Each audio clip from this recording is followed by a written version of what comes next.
नमस्कार दोस्तों, आप सभी का हमारे एमडीएस न्यूज चैनल में स्वागत है। दोस्तों, आज हम बात करेंगे 2 अक्टूबर के सभी मुख्य समाचारों और तमाम बड़ी खबरों के बारे में। दोस्तों, अगर आप हमारे चैनल पर नए हैं तो प्लीज चैनल को सब्सक्राइब करके बेल आइकन को भी दबा दें, जिससे आप सभी तक सभी ताज़ा खबरें जल्द ही पहुंचा सके। तो आइए दोस्तों, बिना टाइम वेस्ट किए खबरों पर नजर डालें। चलिए बढ़ते हैं आज के पहले अपडेट की ओर। गांधी जयंती 2020, महात्मा गांधी का जीवन परिचय। 2 अक्टूबर को भारत में राष्ट्रपिता महात्मा गांधी का जन्मदिवस गांधी जयंती के रूप में मनाया जाता है। चूंकि महात्मा गांधी जी द्वारा अहिंसा आंदोलन चलाया गया था, इसलिए विश्व स्तर पर उनके प्रति सम्मान व्यक्त करते हुए इस दिन को विश्व अहिंसा दिवस के रूप में भी मनाया जाता है।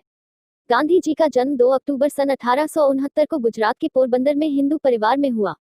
पिता करमचंद गांधी और मां पुतलीबाई द्वारा उनका नाम मोहनदास रखा गया, जिससे उनका पूरा नाम मोहनदास करमचंद गांधी हुआ। महात्मा गांधी की माता अत्यधिक धार्मिक महिला थी, अतः उनका पालन वैष्णव मत को मानने वाले परिवार में हुआ और उन पर जैन धर्म का भी गहरा प्रभाव रहा। यही कारण था कि इसके मुख्य सिद्धांतों जैसे अहिंसा, आत्मशुद्धि और शाकाहार को उन्होंने अपने जीवन में उतारा था। मोहनदास शिक्षा के दृष्टिकोण से एक औसत दर्जे के विद्यार्थी रहे, लेकिन समय समय पर उन्होंने पुरस्कार और छात्रवृत्तियां भी मिली। वे अंग्रेजी विषय में काफी होनहार थे, लेकिन भूगोल जैसे विषयों में उनका प्रदर्शन उतना अच्छा नहीं रहता था। वहीं अंकगणित में वे मध्यम दर्जे के विद्यार्थी रहे और लिखावट के मामले में भी उन्हें अच्छी टिप्पणियां नहीं मिली। हालांकि गांधी जी अपने माता पिता की सेवा, घर के कार्यों में मां का हाथ बटाना, आज्ञा का पालन करना, सैर के लिए जाना, यह सब करते थे। लेकिन आपको यह जानकर आश्चर्य होगा कि महात्मा गांधी ने अपने जीवन के विद्रोही समय में गुप्त नास्तिकवाद को भी अपनाया, धूम्रपान और मांसाहार का सेवन भी किया। लेकिन उसके बाद उन्होंने इन सभी चीजों को जीवन में कभी न दोहराने का दृढ़ निश्चय कर फिर कभी नहीं दोहराया। गांधी जी ने प्रहलाद और राजा हरिश्चंद्र को आदर्श के रूप में ग्रहण किया। महात्मा गांधी का विवाह मात्र 13 वर्ष की आयु में ही कर दिया गया था। जब वे स्कूल में पढ़ते थे, तभी पोरबंदर के एक व्यापारी की पुत्री कस्तूरबा माखन जी से उनका विवाह हुआ और मात्र 15 वर्ष की अवस्था में गांधी जी एक पुत्र के पिता बन गए। लेकिन वह पुत्र जीवित न रह सका। इस तरह गांधी जी के कुल 4 पुत्र हरिलाल, मनीलाल, रामदास और देवदास हुए। विवाह के पश्चात और स्कूल का जीवन समाप्त होने पर मुंबई के एक कॉलेज में कुछ दिन पढ़ने के बाद वे लंदन चले गए और उनकी आगे की शिक्षा दीक्षा लंदन में हुई। 3 वर्ष की शिक्षा के बाद वे बैरिस्टर बने। इसके बाद उनके जीवन की असल यात्रा शुरू हुई, जो अहिंसा आंदोलन से लेकर उनके राष्ट्रपिता बनने तक और उनके जीवन पर्यंत चलती रही। सन 1914 में गांधी जी भारत लौट आए। देशवासियों ने उनका भव्य स्वागत किया और उन्हें महात्मा पुकारना शुरू कर दिया। उन्होंने अगले 4 वर्ष भारतीय स्थिति का अध्ययन करने तथा उन लोगों को तैयार करने में बिताए जो सत्याग्रह के द्वारा भारत में प्रचलित सामाजिक व राजनीतिक बुराइयों को हटाने में उनका साथ दे सके। फरवरी 1919 में अंग्रेजों के बनाए रॉलेट एक्ट कानून पर, जिसके तहत किसी भी व्यक्ति को बिना मुकदमा चलाए जेल भेजने का प्रावधान था, उन्होंने अंग्रेजों का विरोध किया। फिर गांधी जी ने सत्याग्रह आंदोलन की घोषणा कर दी। इसके परिणामस्वरूप एक ऐसा राजनीतिक भूचाल आया, जिसने 1919 के बसंत में समूचे उपमहाद्वीप को झकझोर दिया।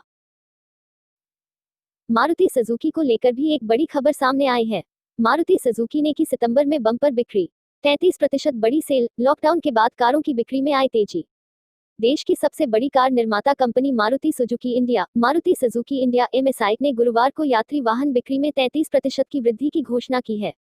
एमएसआई ने एक बयान में कहा कि कंपनी ने सितंबर में 1,47,912 इकाई बेची हैं। मारुति द्वारा जारी आंकड़ों के मुताबिक एक साल पहले सितंबर महीने में कंपनी ने 1,10,454 इकाइयां बेची थी। एमएसआईएल ने बताया कि अप्रैल से सितंबर की अवधि में वित्त वर्ष 20-21 के एच कंपनी ने 4.24 लाख इकाइयों में 36.1% की गिरावट दर्ज की। पहली छमाही में कंपनी की बिक्री पर कोविड-19 महामारी की वजह से भारी असर पड़ा। बता दें कि कंपनी ने सितंबर 2020 में 7,834 इकाइयों का निर्यात किया, जिसमें 9% की वृद्धि हुई। मिड साइज कारों की बिक्री का आंकड़ा मारुति सुजुकी को 10.6% सियाज के नेतृत्व वाले मिड साइज सेडान सेगमेंट में गिरावट का सामना करना पड़ा है। Ertiga, S Cross, Vitara, Brezza, XL 6 जैसी यूटिलिटी व्हीकल सेगमेंट की गाड़ी की बिक्री में 10.1% की वृद्धि देखी गई।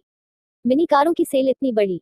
मिनी, कॉम्पैक्ट और यूटिलिटी व्हीकल सेगमेंट सितंबर के महीने में मारुति सुजुकी के लिए बिक्री के महत्वपूर्ण चालक थे। ऑटो और एस्प्रेसो वाले मिनी सेगमेंट ने 27,246 इकाइयों पर 35.7% की वृद्धि दर्ज की।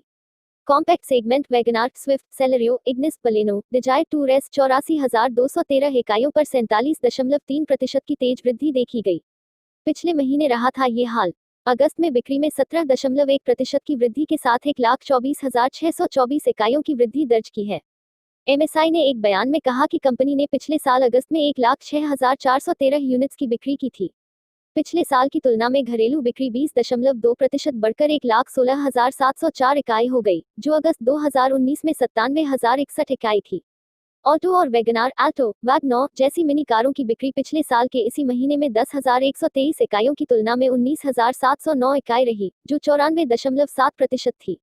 पिछले साल अगस्त में 54,274 कारों की तुलना में स्विफ्ट, सेलेरियो, इग्निस, बलेनो और डिजायर जैसे मॉडलों की बिक्री 14.2% बढ़कर 61,956 इकाई हो गई।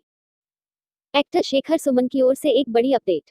एक्टर शेखर सुमन का सारा श्रद्धा पर वार बोले खुद बचने के लिए सुशांत को कर रही है बदनाम। सुशांत सिंह राजपूत की मौत के बाद से ही अपनी आवाज उठाने वाले एक्टर शेखर सुमन इस मामले में 3 महीने से ज्यादा का समय बीत जाने के बाद भी उनके लिए लगातार इंसाफ की गुहार लगा रहे हैं। इस मामले में शेखर कई बार रिया चक्रवर्ती पर निशाना साध चुके हैं और अब उन्होंने एक्ट्रेस सारा अली खान और श्रद्धा कपूर को भी अपने आड़े हाथों लिया है। सुशांत सिंह केस में सामने आए ड्रग एंगल के बाद एनसीबी लगातार इस मामले में अपनी कार्रवाई कर रही है। हाल ही में इस केस के तहत सारा अली खान और श्रद्धा कपूर से पूछताछ की गई है, जिसमें एक्ट्रेसेस ने खुलासा करते हुए ये बताया कि हाँ, सुशांत ड्रग्स लिया करते थे। दोनों सेलिब्रिटीज के इस बयान से एक्टर के फैंस काफी नाराज हैं। साथ ही ये सुन शेखर सुमन का पारा भी 7वें आसमान जा पहुंचा है और एक्टर ने ट्वीट कर सारा और श्रद्धा को खरी खोटी सुनाई है। सोशल मीडिया पर एक्टिव शेखर सुमन ने ट्वीट कर लिखा, जिन भी महिलाओं से ड्रग्स केस में पूछताछ हो रही थी, वे सिर्फ सुशांत का नाम खराब कर रही हैं। वो सभी सुशांत के चरित्र पर सवाल खड़े कर रही हैं। ये काफी अमानवीय है। वो इंसान अब खुद को डिफेंड भी नहीं कर सकता है। शेखर सुमन के इस ट्वीट को सुशांत के फैंस का पुरजोर समर्थन मिल रहा है। शेखर के इस ट्वीट पर प्रतिक्रिया देते हुए फैंस ने भी सारा और श्रद्धा पर निशाना साधना शुरू कर दिया है। वहीं एनसीबी की गिरफ्त में आए ड्रग पेडलर कमरजीत ने भी बड़ा खुलासा करते हुए श्रद्धा कपूर और सारा अली खान को लेकर बड़ा बयान दिया था। करमजीत के मुताबिक उसने खुद सारा अली खान और श्रद्धा के कहने पर ड्रग्स की डिलीवरी कराई है। साथ ही रिया भी एनसीबी पूछताछ में ये बात कबूल कर चुकी है कि श्रद्धा और सारा भी ड्रग पेडलरों से ड्रग्स मंगवाया करती थी। हालांकि सभी आरोपों के बाद भी सारा अली खान और श्रद्धा कपूर एनसीबी के सामने ड्रग्स लेने की बात से इनकार कर चुकी हैं और सुशांत ड्रग लेते थे ये जानकारी दे चुकी हैं। इनकम टैक्स रिटर्न को लेकर एक बहुत बड़ी खबर सामने आई है। Return filing deadline, income tax return दाखिल करने की तारीख बढ़ी, अब इस तारीख तक कर सकते हैं ये काम। अब आप इनकम टैक्स रिटर्न 30 नवंबर 2020 तक दाखिल कर सकते हैं। कर आकलन वर्ष 2019-20 का टैक्स रिटर्न अब 30 नवंबर 2020 तक दाखिल किया जा सकता है। केंद्रीय प्रत्यक्ष कर बोर्ड यानी सीबीडीटी ने कोरोना वायरस संक्रमण से पैदा दिक्कतों की वजह से इनकम टैक्स रिटर्न दाखिल करने की डेडलाइन 30 नवंबर 2020 तक बढ़ा दी है। इससे पहले इनकम टैक्स रिटर्न फाइल करने की डेडलाइन 30 सितंबर तक थी। इससे पहले सरकार ने टैक्स आकलन वर्ष 2018-19 के लिए इनकम टैक्स रिटर्न की तारीख बढ़ाकर 31 मार्च 2020 कर दी थी। इसे बाद में बढ़ाकर 30 जून 2020 कर दिया गया था। फिर यह तारीख 31 जुलाई 2020 की गई। टैक्स आकलन वर्ष 2019-20 के लिए आईटीआर दाखिल करने की डेडलाइन 30 सितंबर 2020 रखी गई थी। अब आयकर विभाग ने इसकी तारीख 30 नवंबर कर दी है। टैक्स छूट क्लेम न कर पाने या इनकम के बारे में जानकारी या बैंक अकाउंट की जानकारी देने में गलती होने पर रिवाइज रिटर्न भरा जाता है। वही देरी से income tax return ITR income tax act 1961 के सेक्शन 139(4) के तहत भरा जाता है। कोरोना वायरस संक्रमण की वजह से बड़ी डेडलाइन। इनकम टैक्स डिपार्टमेंट ने कहा है कि कोरोना वायरस संक्रमण की दिक्कतों को देखते हुए इनकम टैक्स रिटर्न भरने की तारीख बढ़ाई जा रही है। आने वाले दिनों में विभाग कोशिश करेगा कि ज्यादा से ज्यादा टैक्स पेयर्स अपना रिटर्न भर सके। इनकम टैक्स डिपार्टमेंट ज्यादा से ज्यादा टैक्स पेयर्स को रिटर्न भरने के लिए एसएमएस और मेल से संदेश भेज रहा है। इसके साथ ही जिन लोगों ने 2018-19 का रिटर्न नहीं भरा है उन्हें भी रिवाइज रिटर्न भरने के लिए 30 नवंबर तक का समय दिया जा रहा है। इसी बीच एक बहुत बड़ी खबर सामने आई है। जब भारत लौट रहे 7 लोगों का एयरपोर्ट के रास्ते से आतंकियों ने किया अपहरण, छोड़ने की यह रखी डिमांड। विदेशी मोर्चे पर भारत इंडिया के लिए एक और परेशानी खड़ी हो गई। लिबिया में आतंकियों ने 7 भारतीयों का अपहरण कर लिया है। उन्होंने छोड़ने के बदले में फिरौती मांगी जा रही है। यह भारतीय कुशीनगर और देश के दूसरे इलाकों से संबंधित हैं। यह सभी लीबिया में मजदूरी लेबर करने गए थे। 1 साल बाद अपने घर वापस लौट रहे थे। एयरपोर्ट के रास्ते में आतंकियों टेररिस्ट ने उनका अपहरण कर लिया। घटना 15 और 16 सितंबर के बीच की बताई जा रही है। सभी 7 भारतीयों को 17 सितंबर को त्रिपोली हवाई अड्डे से रवाना होना था। पहले बोली वापस आ रहे हैं, अब कंपनी कोई जवाब नहीं दे रही। अपहरणकर्ताओं के चंगुल में फंसे एक भारतीय कुशीनगर यूपी निवासी मुन्ना चौहान के रिश्तेदार लल्लन चौहान ने बताया, दिल्ली स्थित एक कंपनी एनडी एंटरप्राइजेस के मार्फत यह सभी लोग लीबिया गए थे। घटना के बाद 27 सितंबर को कंपनी ने कहा मांग पूरी की जा रही है, जल्द ही लौटकर आ जाएंगे। लेकिन अब कंपनी से जुड़े सौरभ इस बारे में कोई जवाब नहीं दे रहे हैं। आंध्र प्रदेश के एमपी सदन में उठा चुके हैं मामला। लल्लन ने बताया, 7 लोगों में 3 यूपी के कुशीनगर देवरिया से तो एक बिहार के चंपारण से है, वहीं 4 अन्य लोग आंध्र प्रदेश से हैं। हाल ही में आंध्र प्रदेश के एक सांसद ने संसद सत्र के दौरान इस मामले को सदन में भी उठाया था। हम भी अपनी तरफ से विदेश मंत्रालय और पीएमओ को ट्वीट कर चुके हैं। महाराजगंज के सांसद की लिखी चिट्ठी भी भेज चुके हैं, लेकिन जैसे जैसे दिन बीत रहे हैं हमारी कोई सुनवाई नहीं हो रही है।